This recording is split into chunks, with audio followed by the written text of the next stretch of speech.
दीपावली के दूसरे दिन गोवर्धन पर्वत व गौ माता की पूजा का विशेष महत्व है। कृष्ण जी की नगरी में गोवर्धन पर्वत एक समय में दुनिया का सबसे विशाल पर्वत था। इतना विशाल कि यह सूर्य को भी ढक लेता था। इसी पर्वत को भगवान श्री कृष्ण ने अपनी सबसे छोटी उंगली पर उठाकर इंद्र के प्रकोप से ब्रजवासियों को बचाया व उनकी मदद की थी। भगवान कृष्ण की तरह ही गोवर्धन पर्वत को पवित्र व पूजनीय माना जाता है। गोवर्धन पर्वत की परिक्रमा लगाने पूरे देश से भक्त आते हैं, क्योंकि श्री कृष्ण जी ने गोवर्धन पर्वत को ब्रजवासियों को बचाने के उपलक्ष्य में आशीर्वाद दिया था कि कलयुग में भी गोवर्धन पर्वत को पूजा जाएगा और भगवान के समान माना जाएगा। तभी से श्रद्धालु यहाँ परिक्रमा करते हैं और भगवान का आशीर्वाद लेते हैं। भक्तों को इससे कृष्ण भगवान का आशीर्वाद मिलता है। इतना विशाल होने पर भी क्या कारण है गोवर्धन पर्वत के हर रोज घटने का? इसके पीछे भी एक पौराणिक कथा है।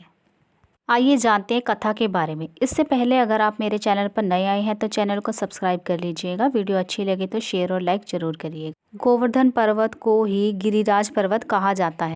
कथा के अनुसार एक बार ऋषि पुलस्त्य गिरिराज पर्वत के पास से गुजर रहे थे। ऋषि ने जब पहली बार इस पर्वत को देखा तो उन्हें पर्वत बेहद सुंदर लगा। तभी ऋषि पुलस्त्य को इसकी खूबसूरती इतनी पसंद आई कि वे मंत्रमुग्ध हो गए और ऋषि पुलस्त्य ने गोवर्धन के पिता द्रोणाचल से निवेदन किया कि मैं काशी में रहता हूँ, आप अपने पुत्र गोवर्धन को मुझे दे दीजिए। मैं काशी में इसे स्थापित करूंगा और इसकी पूजा करूंगा। द्रोणाचल पुत्र मोह में दुखी हो रहे थे, लेकिन तभी गोवर्धन ने कहा कि हे महात्मा, मैं आपके साथ चलूंगा, लेकिन मेरी एक शर्त है। शर्त यह है कि आप मुझे सबसे पहले जहां भी रख देंगे मैं वहीं स्थापित हो जाऊंगा। ऋषि पुलस्त्य ने गोवर्धन की शर्त मान ली।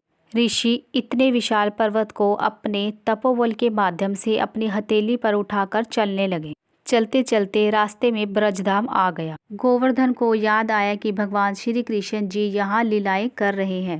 देखने के उद्देश्य से गोवर्धन धीरे धीरे अपना भार बढ़ाना शुरू किया। ऋषि पुलस्त्य के हाथ पर भार बढ़ने से वह थकने लगे व उनकी तपस्या भंग होने लगी। ऋषि पुलस्त्य ने गोवर्धन पर्वत को वहीं रख दिया। इस प्रकार वचन टूट गया। इसके बाद ऋषि पुलस्त्य ने पर्वत को उठाने की कई बार कोशिश की, लेकिन वो पर्वत हिला भी नहीं सके।